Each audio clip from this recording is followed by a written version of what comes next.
Sí, bueno, la exposición que hoy tengo es sobre mi EPS que estuve realizando aquí en la Municipalidad de Santa Cruz del Quiché durante 6 meses. Entonces aquí están los resultados de todos los proyectos que realicé durante estos meses.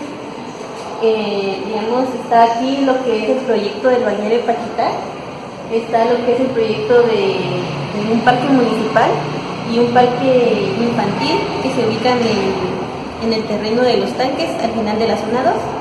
Y también realicé lo que fue un proyecto para un cocodrilo, que es un adoquinamiento, ¿verdad?, en Chuacamán 1.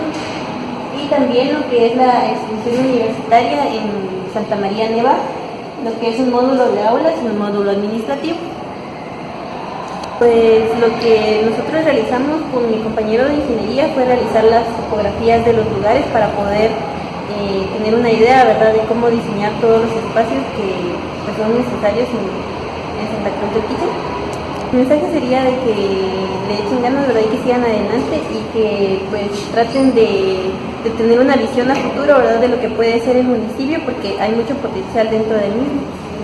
Sí, es el apoyo de la municipalidad, ¿verdad?, al recibirme aquí y al darme un espacio para poder trabajar y también al brindarme todos los proyectos, ¿verdad?